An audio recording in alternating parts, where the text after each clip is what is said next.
Semua orang di dalam kehidupan dunia itu pernah atau bahkan sering merasakan lelah. Karena dunia ini adalah tempat orang bermujahadah. Semuanya diraih dengan mujahadah.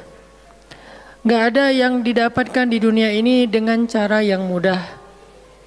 Karena tabiat dari dunia itu adalah tempat bersusah payah.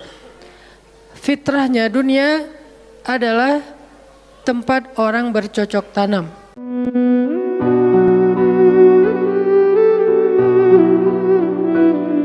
Bismillahirrahmanirrahim. Assalamualaikum warahmatullahi wabarakatuh. Alhamdulillahirabbil alamin. Alhamdulillahilladzi arsala rasulahu bil huda wa dinil haq liyuzhirahu 'alad dini kullihi wa kafa billahi syahida. Asyhadu an la ilaha illallah wahdahu la syarikalah wa asyhadu anna Muhammadan abduhu wa rasuluhu la nabiyya ba'dah. Allahumma salli wa sallim wa barik ala sayyidina wa habibina wa nabiyyina Muhammad wa ala alihi wa sahbihi wa man tabi'ahu ila yaumiddin. Nahmadullaha ta'ala wa nashkuruhu la in syakartum la azidannakum wa la in kafartum inna azabi lasyadid. Qala Allah ta'ala fil Qur'anil Karim, a'udzu billahi minasy syaithanir rajim. Bismillahirrahmanirrahim.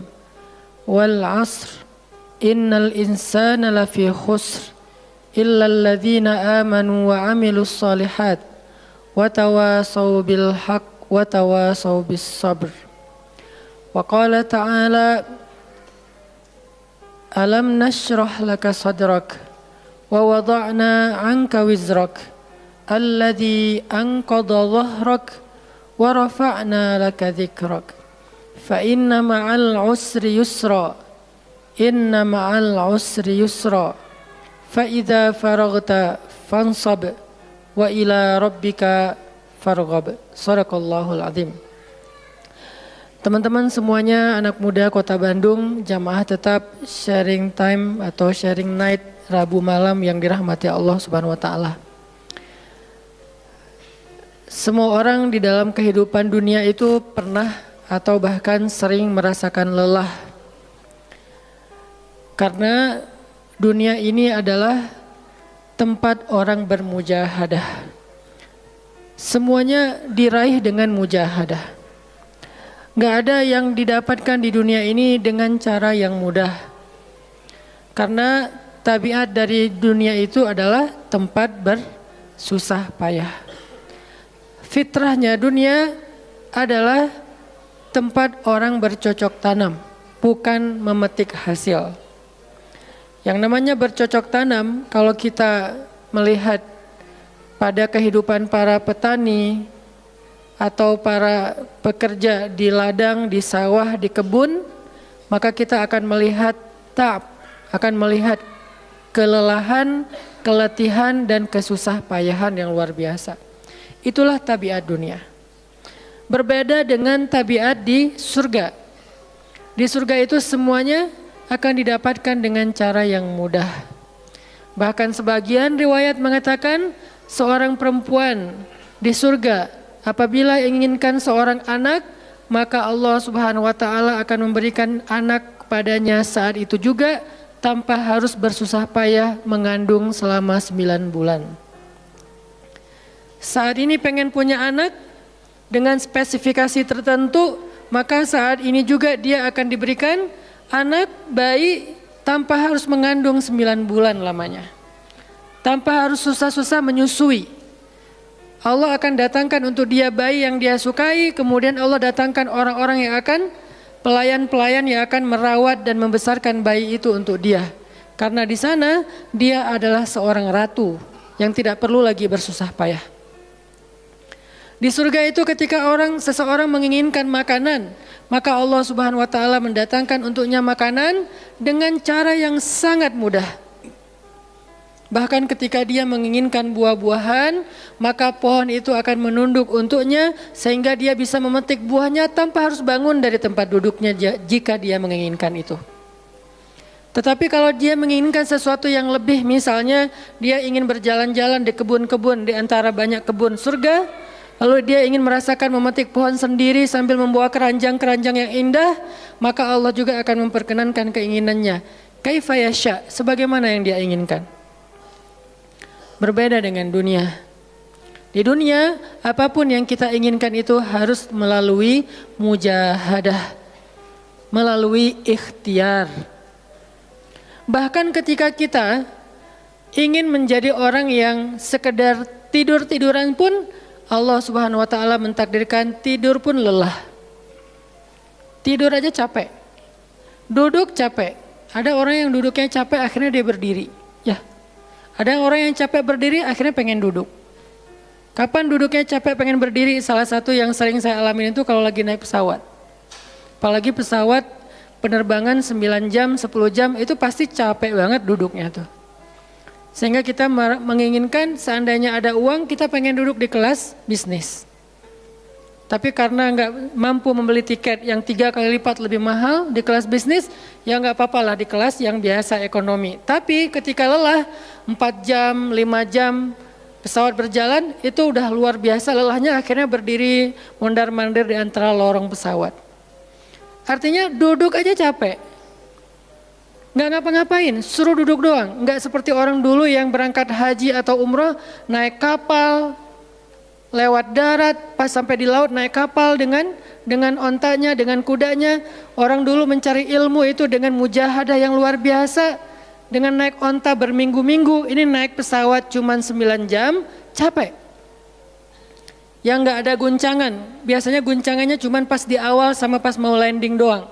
Di atas udah jarang ada guncangan karena dengan ketinggian tertentu dan pesawatnya besar. Tapi itu juga capek. Naik kereta coba, dari Jawa ke Bandung misalnya. Sebutlah dari Semarang, dari Malang, dari Surabaya naik kereta 10 jam. Itu aja capek, nggak usah jauh-jauh, Bandung Jakarta aja 3,5 jam. Itu pun capek. Atau kita naik mobil nggak perlu nyetir, pakai online, duduk aja di belakang atau di sebelahnya si driver, perjalanan setengah jam dari tempat kerja kita ke rumah atau dari rumah ke tempat kerja, ke kampus, ke sekolah gitu. Itu aja capek. Artinya dunia itu emang kayak gitu tabiatnya teman-teman. Tabiat dari dunia itu adalah lelah. Sehingga kalau ada orang yang menghindari capek dengan tidak ngapa-ngapain, itu hal yang agak klise dan naif. Bagaimana dia bisa menghindari lelah? Bagaimana dia bisa menghindari ta'ab? Bagaimana dia bisa menghindari bosan? Bagaimana dia bisa menghindari dalam keadaan susah payah? Sedangkan dia masih berada di sebuah tempat, bumi, dunia yang tabiatnya memang tempat bersusah payah dan lelah.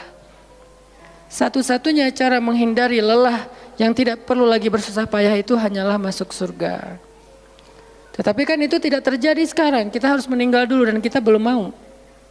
Ada yang mau meninggal masuk surga sekarang? Kalau dijamin sih insya Allah ya. Masalahnya nggak ada jaminan. Kalau para sahabat enak, mereka dapat jaminan.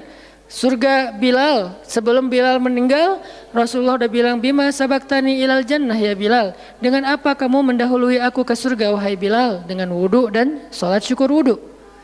Begitu juga nanti ada sahabat lain yang dijamin masuk surga bighairi hisab wala azab. Salah satunya adalah Ukasyah.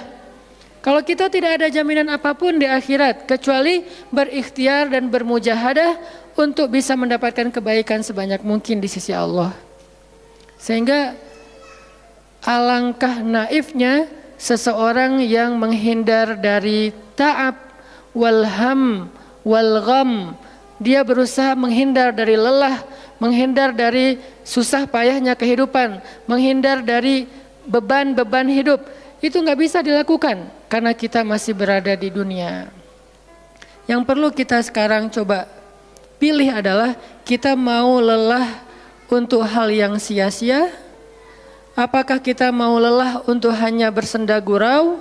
Apakah kita mau lelah hanya untuk hal yang tidak ngapa-ngapain? Atau justru lelah kita itu untuk sesuatu yang mudah-mudahan beribadah kepada Allah? Makanya disebut dengan lelahnya menjadi lillah. Karena dua-duanya lelah. Ada orang yang pergi ke masjid lelah. Capek pergi ke masjid. Tapi ada juga orang yang berbuat dosa, itu juga lelah. Memangnya kalau kita beribadah lelah terus berbuat dosa nggak lelah? Banyak orang yang berbuat dosa lelah dan kita pernah merasakan kehidupan seperti itu. Sehari, 2 hari, sebulan, setahun, 2 tahun. Sampai kita benar-benar merasakan lelah banget dengan dosa. Di malam hari berbuat dosa lelah, akhirnya tidur sepanjang siang. Di siang hari berbuat dosa lelah, akhirnya tidur sepanjang malam. Lelah sama lelahnya. Antara orang yang beribadah dengan orang yang bermaksiat itu sama lelahnya. Bedanya apa? Yang satu lelahnya akan diganjar, dibalas oleh Allah dengan kebaikan dunia dan akhirat. Yang satu lagi lelahnya hanya akan disudahi dengan penyesalan. Sama-sama lelah. Bedanya lelah yang pertama mungkin baru dirasakan hasilnya setelah itu. Lelah yang kedua seolah-olah bisa langsung dirasakan kesenangannya, tetapi kesudahannya adalah penyesalan. Makanya pada malam ini kita ingin merenungkan beberapa nasihat baik dari Al-Quran maupun hadis tentang bagaimana kita menjadi orang yang setiap hari tetap lelah, tetap banyak beban, tetapi beban itu mudah-mudahan menjadikan kita mendapatkan banyak kebaikan di sisi Allah. Makanya Nabi SAW bersabda dalam hadis riwayat Bukhari dan Muslim, "An-nasu ka'ibil mi'ah, la takadu tajidu fiha rahilatan." Manusia itu seperti 100 ekor onta. Manusia ka'ibil mi'ah, seperti 100 ekor onta. Yang harganya murah 50 juta, yang hidupnya untuk disembelih pada akhirnya nahar, disembelih. Onta itu kan kalau disembelih sambil dia berdiri ya. Kalau ayam, bebek disembelih sambil dipegangin atau diangkat. Kalau kambing dan sapi dibaringkan. Kalau onta disembelih itu sambil diberdirikan. Dia berdiri langsung disembelih. Itu onta. Artinya manusia ka'ibil mi'ah. Nabi itu menggambarkan onta karena onta ini punya banyak macam. Mungkin di Arab nggak ada ayam yang bermacam-macam. Akhirnya pakai bahasanya onta. Kalau di kita mungkin ada ayam potong, ada ayam kampung, dan segala macam, ada ayam jago. Kalau bebek ada mentok, ada apa? Bebek yang biasa, macam-macam kan. Di Arab mungkin nggak terlalu banyak variannya dan nggak terlalu akrab dengan kehidupan sehari-hari mereka. Yang akrab itu kambing, kuda, keledai, onta. Akhirnya Nabi mengatakan, "An-nasu ka'ibil mi'ah." Nabi seolah-olah mengambil sebuah perumpamaan. Dan perumpamaan ini bisa kita ganti dengan culture yang berbeda di setiap negara. Tetapi perumpamaan yang paling baik itu adalah onta. An-nasu ka'ibil mi'ah. Manusia itu seperti 100 ekor onta ibil. Onta potong. Yang hidupnya hanya untuk disembelih oleh tuannya, kemudian dagingnya dimakan atau dijual. Kenapa bisa begitu murahnya? Cuma 50 juta, 40 juta dan berakhir dengan disembelih? Karena onta ini hidupnya tidak istimewa. Dia hidup hanya untuk makan, minum, tidur dan berkembang biak. Cuman itu misi dari kehidupan dia. Makan, minum, tidur, berkembang biak. Udah itu doang. Setiap hari kerjanya makan aja. Lihat hewan ternak ngapain? Merumput aja setiap hari. Nggak ada hewan ternak yang tiba-tiba dia lagi ngapain? Lagi sholat? Nggak ada. Hewan ternak misalnya lagi ngebantuin tetangga? Nggak ada. Hewan ternak lagi menjenguk yang sakit? Nggak ada. Hewan ternak yang lagi menyelesaikan hajat saudaranya? Hewan ternak yang lagi dengerin curhat? Nggak ada. Kenapa? Karena tugas misi kehidupan mereka itu cuma diciptakan untuk makan, minum, tidur, berkembang biak, udah. Ini namanya kalau di antara onta namanya ibil. Yang hidupnya itu sesederhana itu. Nggak ada yang rumit, nggak ada yang terlalu berlebihan. Dan an-nasu, manusia secara umum mirip dengan ibil. An-nasu ka'ibili mi'ah. Jadi kalau kita bandingkan dari 100 orang itu hampir semuanya seperti ibil. Misi hidupnya itu hanya untuk dirinya, gimana caranya biar bisa makan, gimana caranya biar bisa istirahat dengan nyenyak tidur, gimana caranya biar punya keluarga berkembang biak, punya keturunan, dan kemudian dengan keluarganya dia punya family time, kapan liburan, makan di rumah, jalan segala macam. Cuman itu misi dari kehidupannya. Sehingga Nabi menyebut mereka yang misi kehidupannya hanya dirinya dan keluarganya, kaibili mi'ah, seperti 100 ekor onta. Kurang istimewa. Orang yang hidupnya hanya untuk dirinya dan keluarganya itu kurang istimewa. Sehingga disebut dengan ibili mi'ah, 100 ekor onta. Tapi enggak hina, tidak